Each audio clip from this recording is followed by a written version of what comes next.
This is Dropping Hints. I'm Alex. I'm Silas.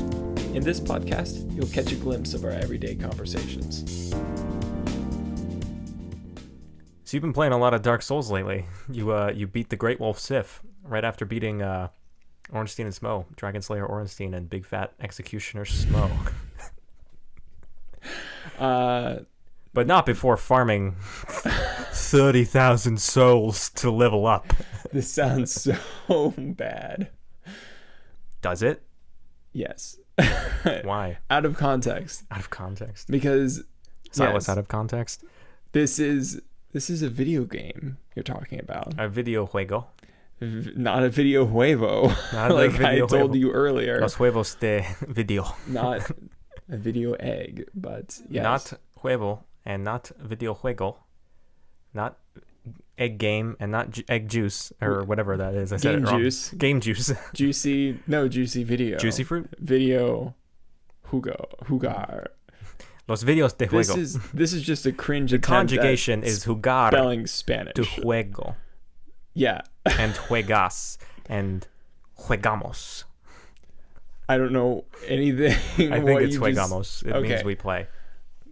We do. Juegamos el soccer. Juegamos con nuestra vida.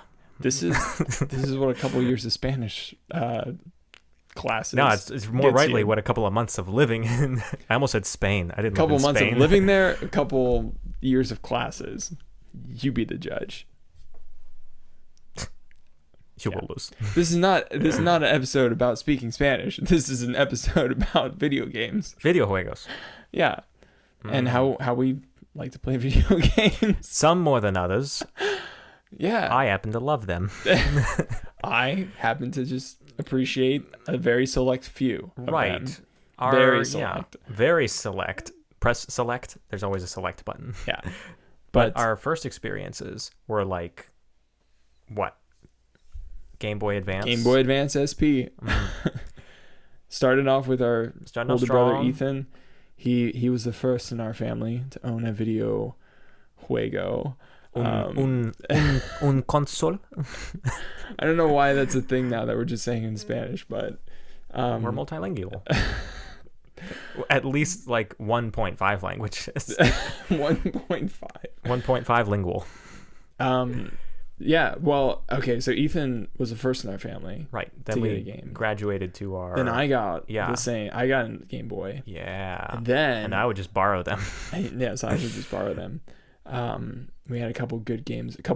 One really good Lord of the Rings game. Legit. Everybody's like, oh, look at all these like Nintendo Mario games and Zelda. I'm like, Lord of the Rings, The Third Age on Game Boy Advance is like one of the greatest video games ever. Yeah.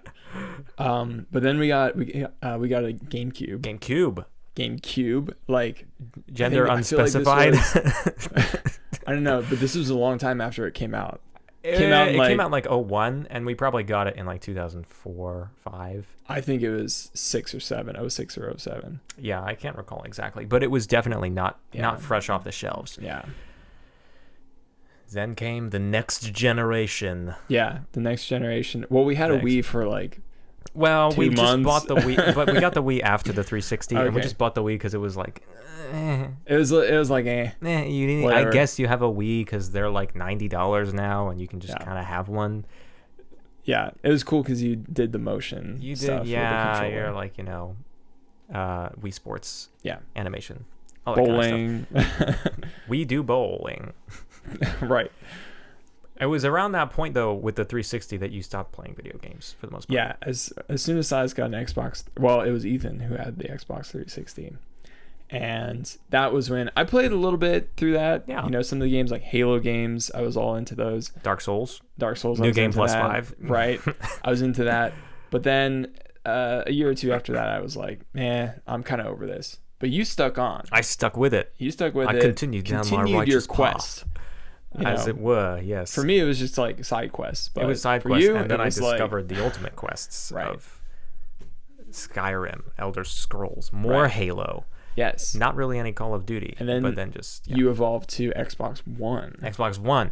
Yes. Then the Xbox One X. Right. Now there's the Xbox One Series X. Again, I don't know what the difference is. but it's a thing, I guess. Let us know what the difference is. But yeah, so but I need to tell this one story that I just remembered with our certain game console, the GameCube, and I don't think that our parents know this story yet. That's so fine. Just rip it off. Just tell it. Mom, Dad, you're listening to this. You're about to hear. We didn't consult Ethan about this. Yeah, you're about to hear us confess something. He's gonna confess everything. I'm just gonna sit in bewilderment, looking at this wrench. It was the Christmas that no, we had already gotten a GameCube. We had it, correct? Correct. And the Christmas was coming up, and we had asked for a couple new GameCube games. In particular, we asked for Mario Kart Double Dash. Right. So we specifically asked for that game, and we knew our mom had gotten it because our mom does that. So we were like, all right, we know that we have this game. So Christmas is approaching, and the presents are out under the tree, and it's like a week or two before Christmas, right? Well, whenever our parents had errands to run, or whatever, they were out of the house. Or out of the country. Because Dad was a pilot. So we three boys would go systematically look through the presents under the tree, figure out which one is. To clarify, you're making it sound like we did this for every single present. That is not even remotely the case. We had to figure out which one was the game, though, because there were. Well, it's blatantly obvious when something's shaped like a DVD case. It wasn't, because our mom had wrapped these games in bigger boxes so that we couldn't tell what it was just by looking at the present. I have no memory of that. I thought we only did that at the Rainers Christmas parties. No, this is legitimate, okay? And this is new knowledge to you, apparently.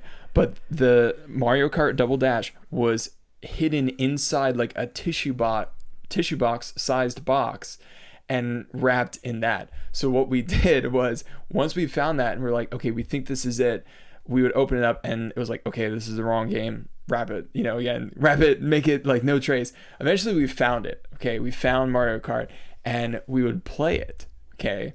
But usually it was just me and Ethan that would play, and you would keep watch at the window, ready to sound the alarm when Mom or Dad pulls into the driveway. It was again. A sentinel.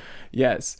And as soon as you sounded the alarm, we had like everything set up to put the game back in the box, wrap it up, put the tape back on, and under in less than 30 seconds. We had this, we were so efficient at this that we could quit the game, take it back, and put it in, wrap it up, and put it back as soon as you said, they're pulling in or whatever. And we did this pretty much every chance that we got, which we got quite a few because, there was still Christmas shopping to do. Our mom would go Christmas shopping, and our dad was a pilot, so he was gone for a couple days at a time. So we had plenty of chances. I don't know how many times, but we did it probably 10 times that we did this. And we did it with other games too. But I just like to say, I think we got a pact not to ever say that story.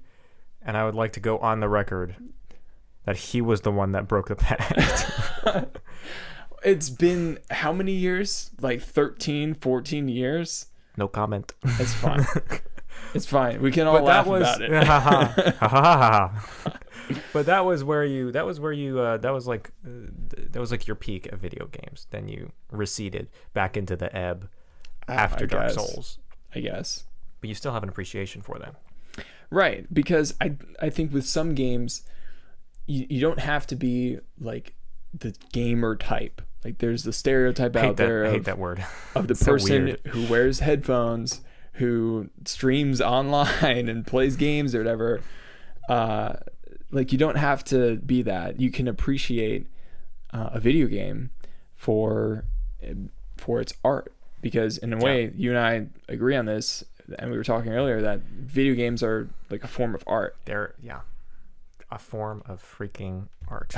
Nobody can ever tell me that they are not. And if they say that, it's because they haven't played games like The Walking Dead, right, or even some of the Halo games, or the Elder Scrolls games, or these or Tomb Raider games, just these fantastic. Y'all know I'm a little bit of a Grinch and a stoic fella. I don't get emotional. I don't get overly emotional and worked up about things.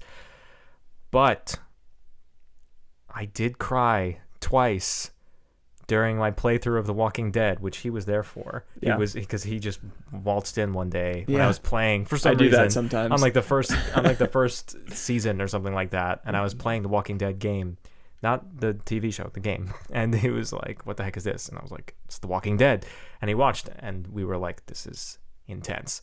So there's And he didn't play an episode without me Nope. like sitting in the room watching him play through. Yeah. So there's like universal appeal to these things that are like, they can connect with you on every level of either storytelling that the game is telling. They can connect with you on the level of like the actual gameplay interaction. Playing Dark Souls is a very different experience than playing Mario Kart. Right. Obviously. Right. You know, one of those games is purely for the I don't know how I'm trying to say, like the gaming. It's like for the just for the fun of it. I mean, they're Mario all at Kart the has end no of the day. story behind Right. it. It has yeah. no plot behind it. It's It just has- like a party game with friends. right. and And they like- have Mario Party 2 now. They have Mario Party. They're up to like Mario That's a Party fun 10 game or too. something like Yeah. that. It's like a board game on the thing. Right, but that type of game, it doesn't have the purpose of that game is Yeah, not, it's not to to tell tell a a story. story. It's not to convey, Some a sense of form emotion. art. Like Yeah. it's just like, it's just like a fun, joyful experience that you can have with your Yeah. friends or just on the couch, just racing in the game. And it's like, yeah, this is Like great. games like you mentioned, like The Walking Dead, like that They're- game yeah. specifically is telling a story, Like and it's- you're being involved in the story, and you Right. get to, help make the story and direct it. And so, in that sense, it's like these games, it's almost like watching a film or reading a book. It's that same level of storytelling. Yeah. And some games are like that, and some aren't. Some are designed to be like that. Like Minecraft. It's I not. mean, Minecraft is again, yeah, but it's like, but still, Minecraft is an art form of its own because it's an open area of expression where it's like you just Yeah, you can be creative. you there. just or you can go to creative mode and just fly around and right. place There's 100 million blocks of TNT and spark it. right. Like there's a plot. Like you go to like what is it? It's called the end. the Nether or whatever. Like Well, I mean, it's called the end. showing how It's much not I the know about Nether. Minecraft. The Nether is different. You do need to go to the Nether to get to the end, but the end is where the Ender Dragon is, and then you defeat the Ender Dragon. I've never done this. I just know about it. So, but like after you beat the game, like yeah, they did pretty much that's pretty much you don't it. need to do that. And like they've added like actual like story, like missions and story Okay. elements since Microsoft bought Minecraft. That's a whole nother discussion. Man. Is like companies and Yeah. how they interact with these things and how they do Yeah. sometimes really good things and they do sometimes really sleazy things. yeah. Looking at you, EA. If you know, you know, and if you don't, then just Google why is EA the most hated company in America twice in a row. Is it because they're the ones behind like Madden and FIFA? More or less. You could reduce it basically to that. That is Okay. the fundamental level. Because I know you have a problem with those games. Right. And I would the point The though, ones that the are- point is not though to haggle. The Heckle. point is not to heckle. The point is not to heckle the creators individually of a game, because it's like, of course, if somebody's making something like Madden, they're probably doing the best that they can with the resources that they're given, or at least they're directing as much of their energy as they see fit given the resources that they're given. But it's like, it's up to the studio to give them the resources and to make sure that they have the tools to make a wonderful piece of art. Because yes, a Madden game has the potential to be an amazing piece of work. Not that will tell a story like something like The Walking Dead, but that will be like just a wonderful, amazing... Even if they come out Right. every year with the every same year, game. even if it's that's the problem. But even if they come out every year, if you like innovate and do something different, then people are gonna love it. Right now, people kind of hate it. People are like, why am I gonna spend $70 on Madden 21 if it's exactly the same, just less features than Madden 20? And I have Colin Kaepernick now, I guess. So that makes me want to buy it even less. Like, just these things that are like decisions that are made that it's like, did you think about the decision before you made what it? motivates that decision? Is it because they want to tell a story, or is it because they just want to make money? Exactly. So that's probably because they're all out of money. That's probably a huge factor in whether a game has more of that artistic, like things that we mentioned, great story, great player experience, and really like draws you in, versus the just like you play it and then you can drop it. It doesn't change your life, doesn't affect you in any way. You just play it to play it. Yeah. Like, not that it's everything, but I feel like money has if you get someone who really is passionate about creating something that is part of them, that's their vision, it's going to be way better than if you just throw a bunch of money at a good director. All right, to go to the film world and give an analogy, it's going to be way better if you have someone who loves to tell a story, like Christopher Nolan or something. Like, the Christopher Nolan of the gaming world is named Hidetao Miyazaki. He's the guy who does Dark Souls. Yeah. Hidetao Miyazaki, that's his name. Mm-hmm. He is the Christopher Nolan of the game world. Someone who is passionate about telling their version of the story, and who does a good job at it when you let them leave them alone and just let them do it, instead of putting a leash around them, putting a chain around them and saying, hey, do this and do that, and just throwing a bunch of money and hoping that it works out somehow. I mean, bottom line is you got to be given. That's another podcast. That's another. With the tools that you're given, you got to be given the tools for success. And, video games are just a method, just an avenue with which we have to express all that we have. And I'm not one of those, I'm not one of those weird, like, personal expression. Yes. Yeah.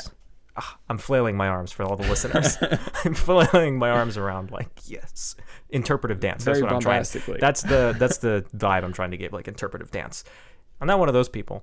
That's just not me. I'm not saying that there's something bad with those people. I just mean that's not me. Right, of course not. No. But it's like that's what games can give you. Yeah. That's what they can achieve. Along with the point is that they should be put on par with other things like, movies, TV shows, games, books. In the 1700s, it was just books. Yeah. And then you had Emily Bronte and Jane Austen and, more name dropping that you probably don't know. I'm sure at least one of you knows who Emily Bronte and Jane Austen are because you're cultured.